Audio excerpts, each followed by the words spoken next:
అలాగే వెన్నుపోటు పొడిచి ఎప్పుడు కూడా అధికార దాహం తప్ప ప్రజల్ని అవసరాలను వదిలేసే ఒక వెన్నుపోటు పొడిచే రాజకీయ నాయకుడు చంద్రబాబు గారు. అలా 20 సంవత్సరాల పైన పాలించిన తెలుగుదేశం నాయకులు చెప్పేది ఏంటంటే మీకు కలర్ టీవీ ఉచితంగా ఇస్తామని చెప్తారు. వీళ్ళు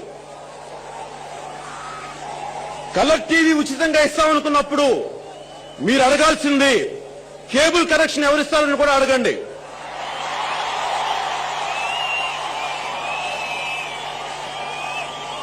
కరెంటు బిల్లు ఎవరు కడతారని కూడా అడగండి.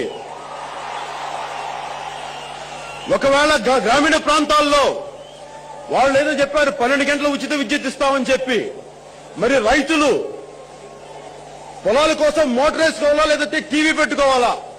ఒకవేళ టీవీ పెట్టుకుంటే మోటార్ కాలిపోతే, మోటార్ పెట్టుకుంటే టీవీ కాలిపోతే, రెండు ఏదో ఒకటే చేయాలి. ఒకవేళ రెండు పెట్టుకుంటే రెండు పోతాయి. మరి ఆ రిపేర్లకి డబ్బులు చంద్రబాబు నాయుడు గారు తెలుగుదేశం పార్టీ ప్రభుత్వం ఇస్తా? ఏంటి దౌర్భాగ్యపు ఆలోచనలు?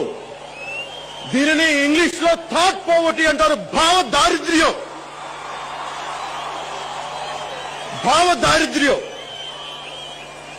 అంటే ప్రజలకి నీకు చేసే ఒకవైపు రామారావు గారు, ఎన్టీ రామారావు గారు తెలుగువాడి ఆత్మ గౌరవం ఆయన ముందుకొస్తే, తెలుగువాడి ఆత్మ గౌరవాన్ని ఇంకా ముందుకు తీసుకెళ్లి ఇంకా పెంచాల్సింది పోయి, వాడి ఆత్మ గౌరవాన్ని వాళ్ళకి ఇవ్వాల్సింది పోయి, ప్రజల్ని అడుక్కునే వాళ్ళలాగా మీకు టీవీలు ఇస్తాం, మీకు ఉచితంగా ఇస్తామని చెప్పి మీరు ఎప్పుడు వాళ్ళ కాళ్ల మీద నిలబడగలిగే సామాజిక పరిస్థితులు మీరు సృష్టించలేరా?